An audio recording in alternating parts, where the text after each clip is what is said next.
मैंने कोई गलत काम नहीं किया। अल्लाह गवाह है, यह सब एक औरत की वजह से हुआ। अगर वह बेगुनाह था तो फिर अल्लाह ने उसे इंसान से गधा क्यों बना दिया? आज की यह कहानी सिर्फ गुनाह की नहीं, बल्कि धोखे, नफ्स और मजलूम की दुआ की है। यह कहानी है एक ऐसे शहर की जहां सुबह मस्जिदों से अजान उठती थी, गलियों में बच्चों की हंसी थी और लोग खुद को बहुत नेक समझते थे। इसी शहर में रहती थी सदरा, सीधी सादी लड़की, माँ फातिमा की दुआओं में पली। मगर सदरा के दिल में एक अजीब सा खालीपन था, जिसे वह खुद भी नहीं समझ पाती थी। मस्जिद का असर जुम्मे के दिन मस्जिद में मौलवी अब्दुल कद्दूस का बयान था। आवाज में असर, अल्फाज में आग। जो हराम की तरफ एक कदम बढ़ाता है, अल्लाह उसके लिए जहन्नम के 70 दरवाजे खोल देता है। सदरा पर्दे के पीछे खड़ी थी, डर नहीं रही थी, बल्कि मोहित हो रही थी। घर आकर उसने माँ से कहा, माँ, मुझे कुरान सीखना है, मौलवी साहब से। माँ फातिमा खुश हो गई, अल्लाह मेरी बेटी को हिदायत दे। लेकिन सदरा की आंखों में इल्म नहीं, कशिश थी। इल्म के नाम पर फितना दरस शुरू हुआ। पहला सबक, हिजाब। मगर मौलवी की नजर बार बार सदरा के चेहरे पर टिक जाती। एक दिन, बस एक पल, हाथ छू गया, समय रुक गया, दिल तेज धड़कने लगे। सदरा ने हाथ खींच लिया। मौलवी मुस्कुराए, हवस पर काबू रखना चाहिए। मगर उनकी आंखें कुछ और कह रही थीं। पहला झूठ, अगले दिन सदरा ने मां से झूठ बोला। महिलाओं की क्लास है, ये पहला झूठ था, पहली खयानत। और झूठ हमेशा और झूठों को जन्म देता है। रात को सदरा ने डायरी में लिखा, यह गलत है, मगर मेरा दिल क्यों नहीं मानता। यहीं से शैतान ने खेल शुरू किया। Part 1 ending, Cliff hanger. और उसी रात मौलवी की बीवी हमीदा नींद से घबरा कर उठी। उसने सपना देखा, मिनब्बर पर एक गद्धा खड़ा है और उसके मुंह से आग निकल रही है। हमीदा पसीने में भीग गई। उसे क्या पता था कि यह सपना नहीं, इशारा था। पार्ट 2 में देखिए, जब मजलूम की दुआ आसमान तक पहुंची। पार्ट 2, लगभग 5 minute, tension plus warning. Part 2, hook. दुआ अगर मजलूम की हो तो वह कभी खाली नहीं जाती। और इस कहानी में एक दुआ कयामत बनने वाली थी। हमीदा का दिल बेचैन रहने लगा। शौहर देर से आता, बातें कम, चिड़चिड़ापन ज्यादा। इधर सदर्रा माँ से दूर होती जा रही थी, नमाजें छूटने लगीं, झूठ आम हो गया। चेतावनी, एक दिन हाजी साहब मस्जिद आए, बुजुर्ग नेक नूर वाला चेहरा। मौलवी से बोले, जिसके पास इल्म की अमानत हो और वह खयानत करे, अल्लाह उसकी शक्ल तक बदल देता है।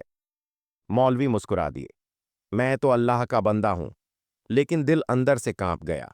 मजलूम की दुआ। एक रात हमीदा ने वुजू किया, सजदे में गिरकर रो पड़ी, ऐ अल्लाह, अगर मेरा शौहर सच्चा है तो उसे इज्जत दे, और अगर झूठा है तो ऐसा अजाब दे कि पूरी मखलूक सबक ले। आसमान पर बिजली कड़की। दुआ कबूल हो चुकी थी। आखिरी मुलाकात का वादा मौलवी ने सदरा को मैसेज किया, बस आखिरी बार। सदरा जानती थी यह गलत है, मगर नफ्स जीत गया। उसने मां से झूठ बोला, दोस्त की शादी है। मां दरवाजे पर खड़ी दुआ देती रही, अल्लाह मेरी बेटी की हिफाजत करे। Part 2 ending, big Cliff hanger. वीरान हवेली, काले बादल, गरजती बिजली, और अंदर एक ऐसी मुलाकात जो मुलाकात नहीं, अदालत थी।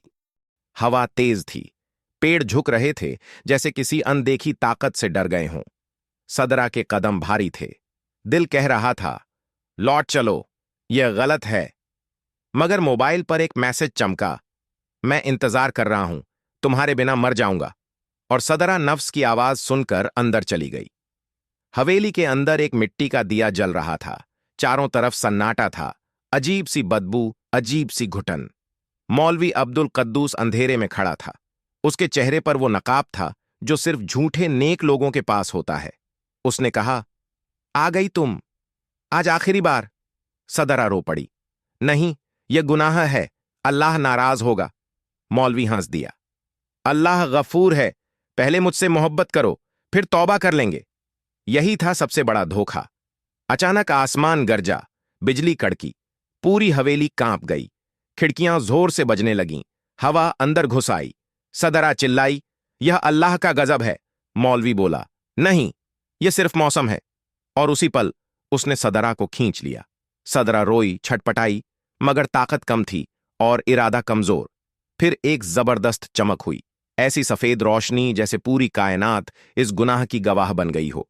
एक जोरदार धमाका और सब कुछ खामोश।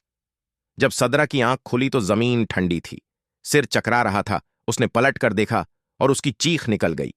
मौलवी अब्दुल कद्दूस जमीन पर पड़ा था, चेहरा इंसान का, लेकिन शरीर कंधों से नीचे गधे का, लंबी टांगें, खुर और बदली हुई खाल। वह उठना चाहता था मगर गिर पड़ा, बोलना चाहता था मगर मुंह से हूं, हां, गधे जैसी आवाज निकली। उसकी आंखों से मोटे आंसू बह रहे थे। यह था अल्लाह का इंसाफ। सदरा पीछे हटती गई, दीवार से टकराई। या अल्लाह, मुझे माफ कर दे। वह भागी, बारिश में भीगती हुई, फटे कपड़े, बिखरे बाल, जैसे कयामत उसके पीछे दौड़ रही हो। घर पहुंची तो मां फातिमा सामने थीं। सदरा उनके पैरों में गिर पड़ी। मां, मैं गुनहगार हूं, मैंने झूठ बोला, धोखा दिया। उसने सब बता दिया। मां का चेहरा सफेद पड़ गया, हाथ सीने पर गया। मेरी बेटी! और वहीं मां फातिमा जमीन पर गिर पड़ी। दिल का दौरा, मौत। सुबह तक खबर पूरे गांव में फैल चुकी थी। लोग हवेली की तरफ दौड़े। उन्होंने देखा मौलवी आधा इंसान आधा गड्ढा। वह रेंगता हुआ मस्जिद की तरफ जा रहा था, वही मस्जिद जहां से वह लोगों को जहन्नुम से डराता था। हाजी साहब ने कहा, देख लो, ये है मुनाफिक का अंजाम। जिसका बातिन जानवर था, अल्लाह ने उसे वहीं बना दिया। हमीदा आई। उसने अपने शौहर को देखा, न रोई न चिल्लाई, बस इतना कहा, मैंने दुआ मांगी थी, अल्लाह ने फैसला कर दिया। और वह लौट गई। सदरा मां की कब्र पर बैठी थी। उसने रोते हुए कहा, मां, अब मैं जिंदा रहूंगी ताकि लोगों को बता सकूं कि गुनाह कभी छुपता नहीं। Ending message. गुनाह चाहे इल्म के नाम पर हो या मोहब्बत के नाम पर, अल्लाह की पकड़ कभी धोखा नहीं खाती। अगर यह कहानी आपके दिल तक पहुंची हो तो इसे सवाब की नीयत से शेयर करें और खुद भी छुपे और खुले गुनाहों से बचें। अल्लाह हम सबको हिदायत दे। आमीन।